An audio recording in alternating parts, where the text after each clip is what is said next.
Today is Father's Day 2020, and I want to do another video today. First of all, I'd like to wish all the fathers happy Father's Day.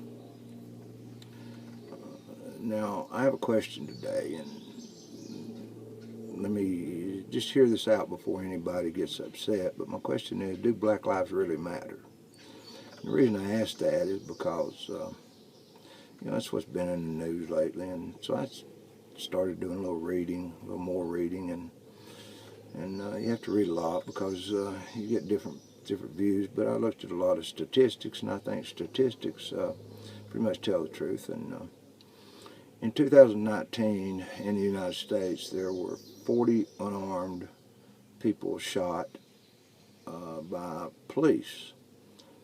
Of those 40, 10 were black. So the other 30 were white and brown, and I'm not sure what those numbers are, but the 10 were black. Well, they got a lot of attention because they were shot by police, and I guess because they were unarmed, but mostly because they were shot by police. Now, in one day a few weeks ago in Chicago, there were 18 blacks shot by other blacks, and I think there might even been some innocent bystanders shot by accident, which really doesn't matter. You shot, doesn't matter whether you shot by accident or shot on purpose, you still shot. So, and killed. So those didn't get much attention.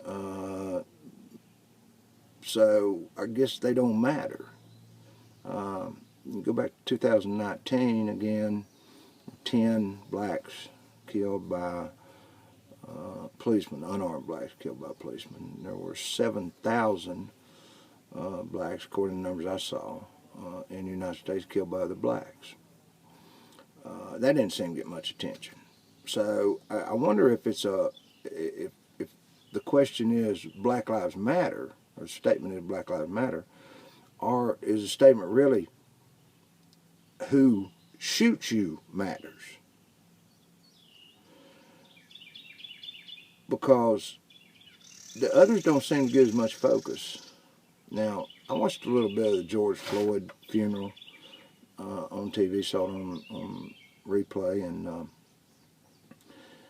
and I saw the Reverend, and I use that word very loosely, the Reverend Al Sharpton say, what happened to George Floyd happens every single day in the United States. Well, if what I saw that it happened 10 times last year, that's like one every 36 days. But if you're talking about the 7,000 black on black, that's what, like 20 a day?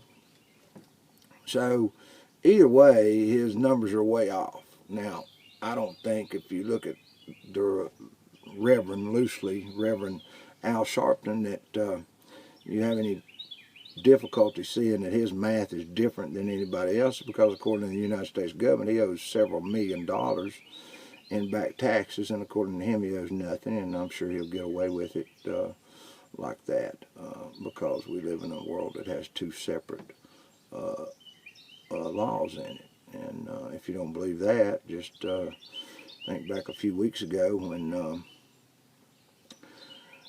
after the paperwork came out, or after the testimony was printed out on the impeachment, and what the people really said, and what Adam Schiff came out and said they said, and somebody said, well, he lied. What does he get for that? Well, he doesn't get anything for that, they said, because he's in Congress. And I'm like, wow, I know what, if I go to Congress, I know what happens to me if I lie. I'm going to go to prison. But yet, Congress, they can lie all they want to, I guess, and it's no harm. So, I mean, does that not bother anybody else? That your elected officials have set the law up where they can lie. It's kind of like if you and I went to court and I told you, look, you have to tell the truth. If you say anything that's a lie, you're going to be in prison. Now me, I can say anything I want to. I can make up a lie and do anything, and there's no harm. So who do you think's going to win?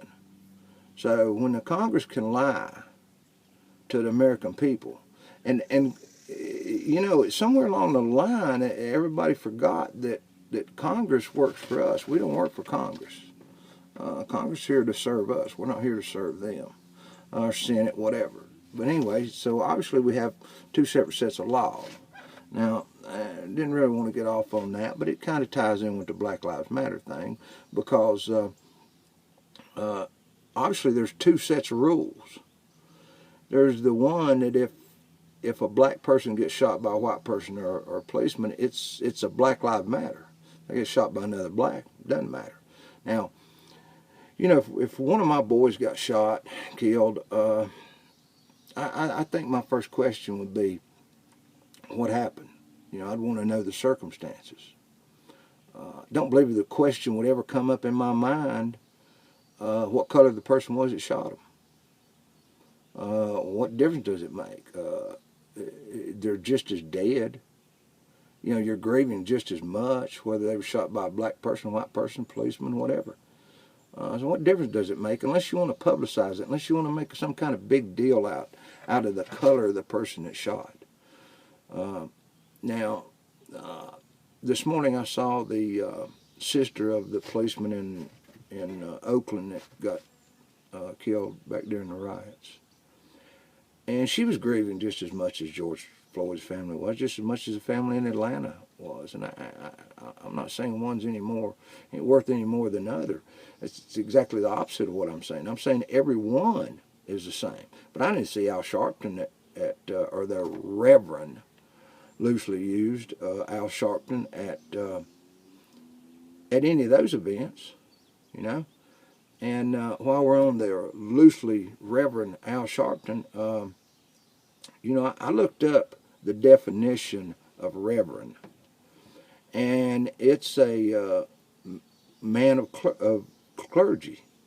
Now, clergy is like a pastor, or preacher, whatever. Supposed to know the Bible. Now, I would really like to ask Al Sharpton to tell me what Bible he uses and what book and what verse his hatred and division comes out of. Because I don't know where that's at in the Bible. I'm not a Bible scholar, but I don't know where that's at in the Bible. So I wonder what kind of Bible he uses to preach out of, or to whatever you want to call it, which I really don't call it preaching. So Al Sharpton's really irrelevant, and he should be irrelevant to black people, white people, because he's a fake. Now, the other thing on Black Lives Matter was in my last video, I made a comment about, I really don't understand where these groups get their money at.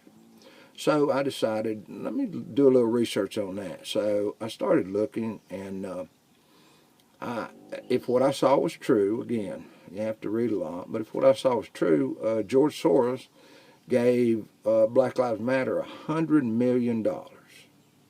Now, George Soros, as far as I know, is like an 80-something-year-old white man, whatever, I don't know where he lives. I don't know how he made his money, really don't care. But he controls the most of the media and most or a lot of the politicians. And he does that by giving money. So I asked myself, well, why would George Soros give $100 million to Black Lives Matter? I mean, what does he know about what's best for black lives? And the only thing I could come up with, if somebody gave me $100 million, I would think they're going to call the shots. If I gave you $100 million for a business or whatever, I know I would want to call the shots. So in my mind, you got a 80-something-year-old white guy calling the shots for Black Lives Matter. And Black Lives Matter is two different things to me. You've got the group that's saying Black Lives Matter, and I agree with that. Black Lives Matter, White Lives Matter, Brown Lives Matter, all lives matter. But I do agree with that. Then you've got the group Black Lives Matter. That really, like I say, they don't care about black lives. There were like 40 times more policemen killed last year by people than what the police killed. and a lot of those were black. So those lives didn't matter either. So you got Black Lives Matter that 10 black lives a year, 15, whatever, matter. The 7,000, 8,000, 6,000, whatever that number is, they don't matter. And the reason they don't matter is because they don't put the agenda out there that they won't put out there. And they don't put the agenda out there that George Soros or whoever else sponsors that wants out there.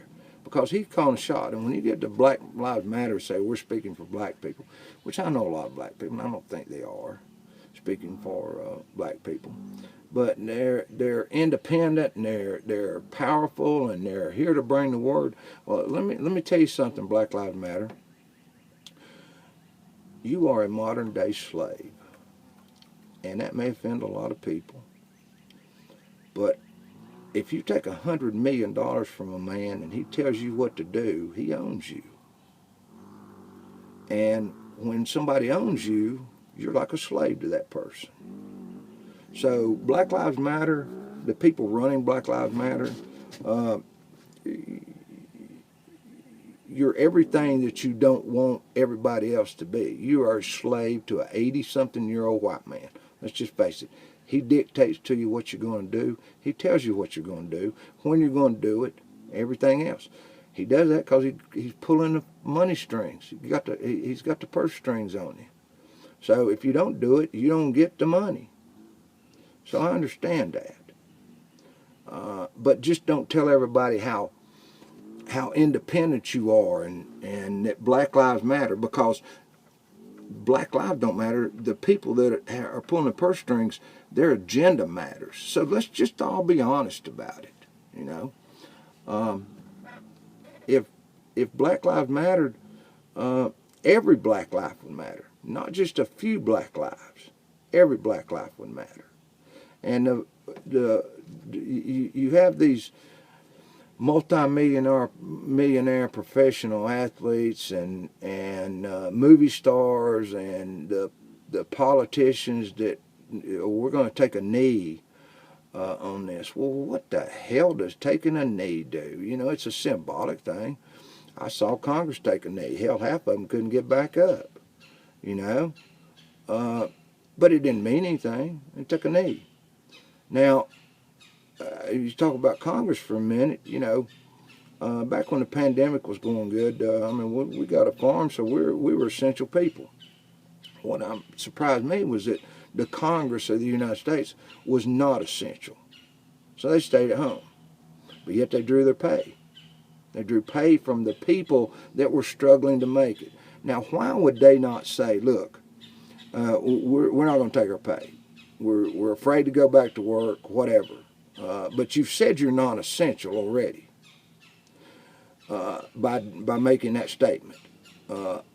You don't say it with words, but by not coming to work during the pandemic, you've proven to the people of the United States you are non-essential.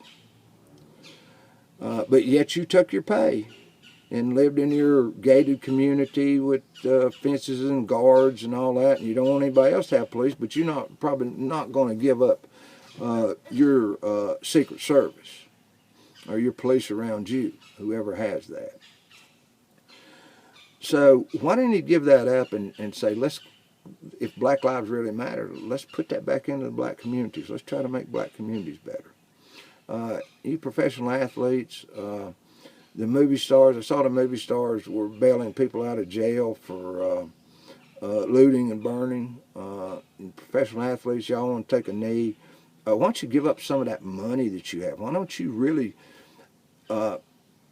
speak words? Words are words, and they really mean nothing. But your work means a lot, and your actions mean a lot. So why don't you give up some of your money? Why don't you go into some of these communities, especially you athletes in the communities you live in, you black athletes, and even the white athletes. And I don't like drawing a line between black and white, but we're talking about Black Lives Matter. Why don't you go in some of these areas and talk to the young black men, okay? Because here on Father's Day, one of the problems that we have in this country is the family issues and the lack of fathers being in the home. I grew up without a father. So I know what it is. I know what kind of situations you can fall into. Now, luckily, I got out of that. But some people don't get out of it. And then when they become fathers, they don't know how to react, because I know, because when I became a father, I didn't really know what a father was. So they don't know what to do. And it doesn't take a man to make a woman pregnant or a girl pregnant. You know, all you have to do is be male. And I know there's a lot out there about, oh, there's 268 genders. Well, you know, I've been around animals all my life, and the only thing I've ever seen, male and female. So as far as I'm concerned, that's all that exists at birth. So a male can get a female pregnant. You don't have to be a man. You got to be a man to step up and take care of your responsibility and raise your children. And that's the problem. That's one of the problems we have, is we don't have the family atmosphere. We don't have a father in the home, black or white. We don't have a father in the home.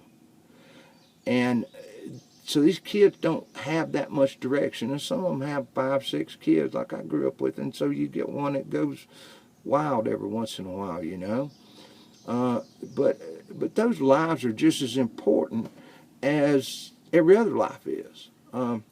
If you're in Chicago and you're one of the 18 families that on that one day that lost a son or daughter or father or brother, whatever, it hurts just as bad as George Floyd's family did, or the family in Atlanta, or any of the other families. Hurts just as bad.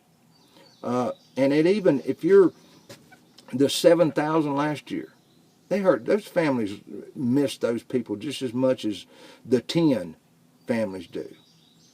So let's talk about all of them, and let's go out and do something about all of them, and put your money where your mouth is, and try to make these people's lives better. Try to go in and unite families, and talk about what it means to have a father. And if you don't know, talk about what it means to be a father. But we got to get some of these young black men held accountable for kids, and not just leave some young girl with a child or 2 or 3 on welfare, on food stamps, and the kid's just trying to survive. You know, I don't fault some of these kids. They're trying to survive. I know what it's like. I know what it's like to get out on the wrong side and get with the wrong group.